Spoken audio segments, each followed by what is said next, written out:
10년 전에 제가 30대 초반 때 선생님을 모시고 제가 조연출이었어요 그때는. 그래서 반야저씨란 작품을 일본 공연을 가면서 선생님하고 인연을 맺었었습니다. 그때부터 선생님 제가 뭐 직접적인 제자는 아니지만 그때부터 이제 가르침을 많이 받았다고 생각하고, 그리고 10년이 지나서 지금 이 자리를 제가 정말 아주 운이 좋게 정말 영광스럽게 선생님의 그 작품의 60주년 기념 공연에 연출을 하게 됐지요. 저는 사실은 이 얘기를 제가 좀 들었을 때 굉장히 제가 많이 하고 싶어 했고, 그리고 한 번이라도 선생님과 함께 공연을 할 수 있다면 이라고 생각을 했었습니다. 또한 뭐 아시겠지만 여기 손숙 선생님도 계시고 이문수 선생님도 계시고, 연출로서는 어렵거나 힘든 자리가 아니라 굉장히 행복한 자리라고 생각합니다. 사실 작품 처음에 시작할 때도 철저하게 선생님과 함께 말씀을 같이 나눴었고, 선생님께서 배우 중심으로 가고 싶어 하셨고, 그리고 저 또한 이 작품은 철저하게 배우 중심의 공연이 돼야 된다라고 생각을 했었습니다. 그렇기 때문에 선생님과 함께 처음에 이제 분석 단계에서도 원본을 가져다가 만약에 조금 어렵거나 좀 분석이 안 되는 부분이 있으면 바로 원본인 영어 대본을 가져다가 선생님과 함께 분석을 하고, 그렇게 해서 최대한 윌리 로만과 린다와 또는 비포와 해프의 벤 등의 모든 인물들을 원전에 가깝게 복원하려고 굉장히 애를 썼습니다. 거의 삭제가 없다고 보시면 됩니다. 원본 그대로 배우 중심으로 그 맛을 살려서 보는 세일즈맨은 아마 이게 거의 유일하지 않나 싶습니다. 정말 진정한 배우 중심 예술이라는 게 무엇인지에 대해서 정말 고민하고 또 고민한 작품이라고 할 수 있겠습니다. 우리가 공연하면서 거기다 그냥 조그맣게 60주년 기념 이것만 붙이자고 했던 건데 어떻게 일이 좀 커졌습니다. 다행히 이번 작품에 우리 옆에 계신 손숙 선생, 이문수 선생, 또 멤버하우 선생 이런 분들이 함께 참여해 주시게 돼서 또 간청을 했습니다만은 흔쾌히 참여해 주셔서 대단히 감사하고 큰 힘을 받는 것 같습니다. 제가 이 작품은 78년도에 한번 처음 해봤습니다. 50대입니다. 그때 현대극장에서 고 김우경 씨가 주도해가지고 이 작품을 처음 했는데 뭐 너무나 어려운 작품이었죠. 그 다음에 이제 2000년도에 제가 또 이걸 한번 하게 됩니다. 또 재작년인가요? 우리 김명곤 씨가 이걸 아버지라고 코리아나에서 해가지고 거기 또 이 역할을 하게 됐는데 이 작품을 조금 더 제대로 한번 해봅시다. 원작 중심으로. 이렇게 이제 합의가 돼가지고 이 작품을 하게 된 겁니다. 그동안에 우리가 미처 놓쳤던 것들 또는 표현에 부족했던 부분을 좀 더 보완해서 나름대로는 원작에 충실하게 한번 좀 표현해보자 하는 의미에서 참여하게 되었습니다. 특히 우리 손숙 선생 정말로 평생 한번 같이 해보고 싶었는데 어떻게 같이 할 기회가 별로 없었어요. 사랑별거에 의해서 이번 이 작품 같이 하게 돼서 아주 큰 힘을 받고 있습니다. 또 이문 선생은 제가 특별히 좀 초청을 해서 뭐 벤의 천하처의 저격이 아닌가 이렇게 생각을 해가지고 내가 모셨고, 또 우리 명보학 선생, 그다음에 우리 김태원 교수 다 참여하고 있고, 여기 젊은 친구들은 제가 세종대학 때 가르쳤던 제 제자들입니다. 이 친구들은 저와 같이 워크숍을 통해서 연기 훈련을 받은 사람들이기 때문에 이번에 특별히 또 의미를 가지고 참여하게 돼서 고맙게 생각합니다. 그 외에도 이제 저기 우리 제자들이 많이 있는데 여러 사람이 전부 스스로 참여해줘서 좋은 행사가 되지 않겠나 생각하고, 그렇지만 하여튼 최선을 다해서 이게 아마 저로서는 마지막이 아니겠는가, 다시는 뭐 이 작품을 할 이유가 없지 않겠는가 이렇게 생각하고 한번 최선을 다해볼 생각입니다. 한 무대에 설 기회는 거의 없었어요. 근데 올해 이상하게도 두 작품을 연달아 하게 돼서 굉장히 기쁩니다. 지난번 사랑별곡에서는 제가 죽었죠. 네. 이번에는 이제 영감님이 돌아가시는 그런 역할로 서게 됐고, 또 거기다 이제 60주년이라니까는 함께 저도 또 참여하게 돼서 아주 행복합니다. 그런데 제가 한 가지 놀란 거는 뭐 배우가 사실 나이가 별로 중요한 건 아니지만 80이 넘으셨어요. 근데 이 에너지가 어디서 나오실까? 저도 제 나이에 비해서는 상당히 건강하다는 소리를 듣는데 이 선생님에 비하면 아무것도 아니더라고요. 정말 대단하세요. 그래서 그게 너무 감사하고 그렇습니다. 그래서 제 생각에는 한 80주년 다시 하실 수 있지 않을까. 그때 저도 할 수 있을까요? 하셔야죠. 아무튼 열심히 지금 하고 있습니다. 많이 좀 도와주십시오. 고맙습니다. 이렇게 뜻깊은 대선배 선생님을 그 행적을 기리는 공연에 참여하게 돼서 대단히 영광으로 생각하면서 한편 제가 누구를 끼치지는 않을까 그런 염려도 앞서고 해서 어느 공연보다 더 맹렬히 연습에 임하고 있습니다.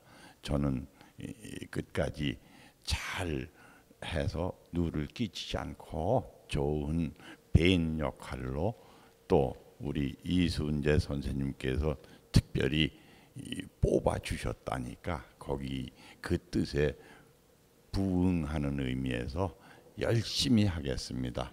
제가 여기서 중간 역할, 이게 어떻게 보면 양쪽에 중간에 있는 그 역할인데 친구로서는 사실 나이 차이가 굉장히 많이 나죠. 무대에서는 이제 분장하고 하면 괜찮긴 하지만 좀 더 이렇게 편하고 좀 더 친구를 좀 안타까운 친구를 좀 더 감싸는 역할로 좀 보냈으면 하는 생각을 합니다. 그래서 이번에는 그렇게 할 것이고요.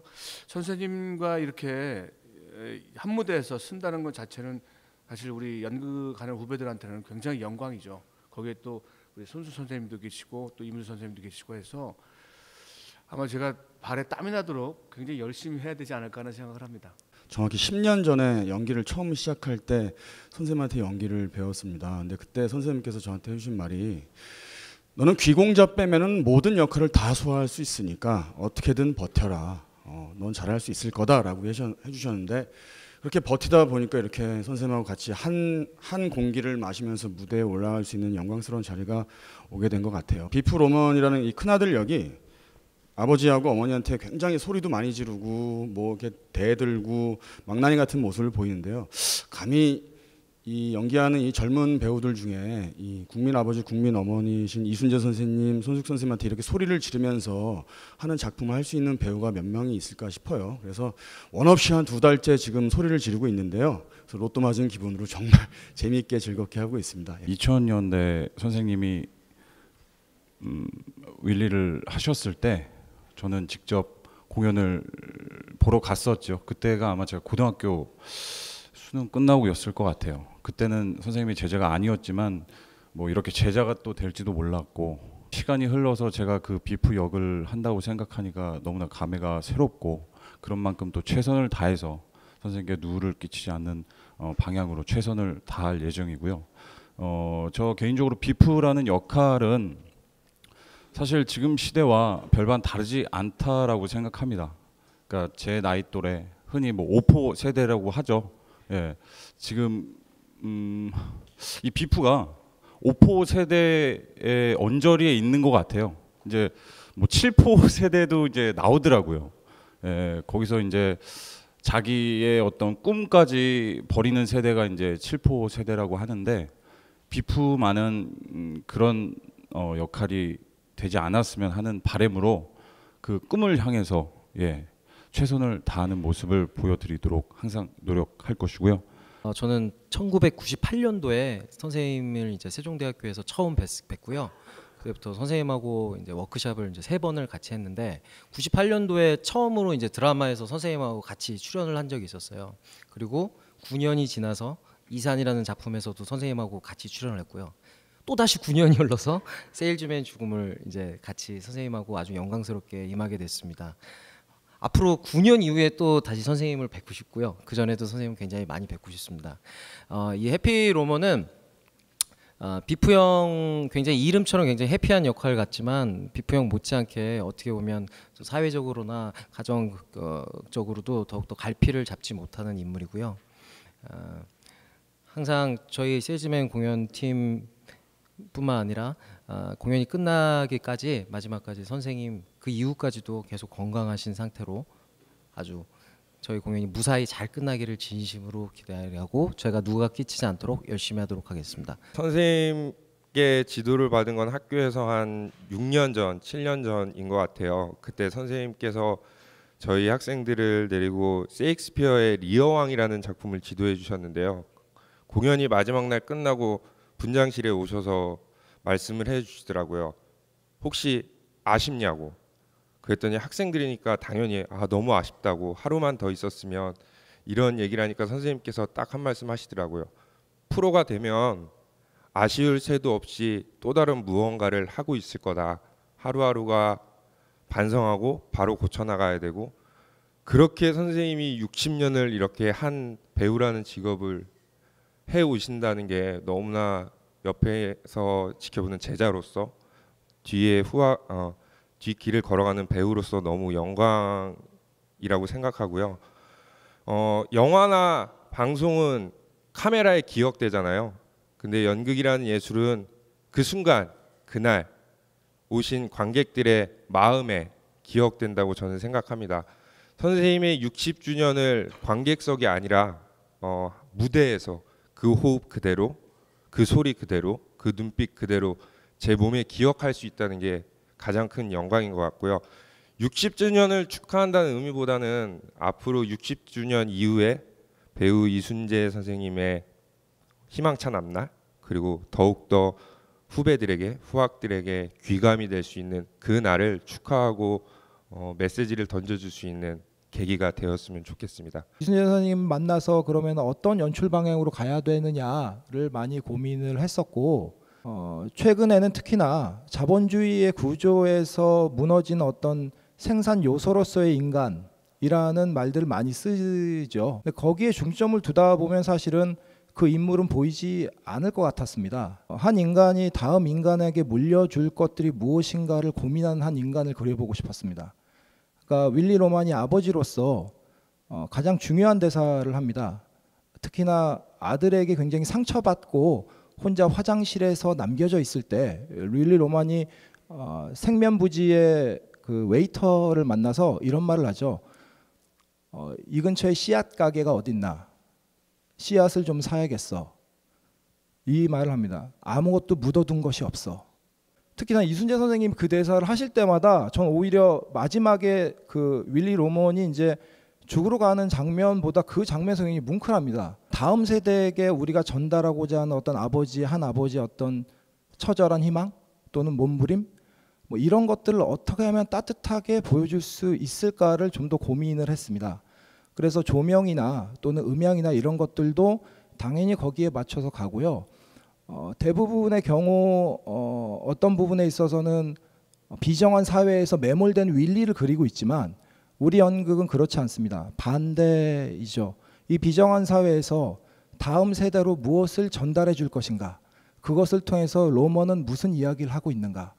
그래서 작은, 어떻게 보면 사회적으로는 굉장히 작은 세일즈맨이고 외판원이지만 그는 따뜻하게 아들과 또는 가족들에게 무엇을 남기고 갔는가, 또 무엇을 고민하고 있는가를 좀 더 구체적으로 또 따뜻하게 그려보고 싶었습니다. 얼마나 윌리 로먼이라는 사람이 따뜻한 아버지인지에 대해서 한 번쯤 이 연극을 보면서 다시 한번 들여다보셨으면 좋겠습니다.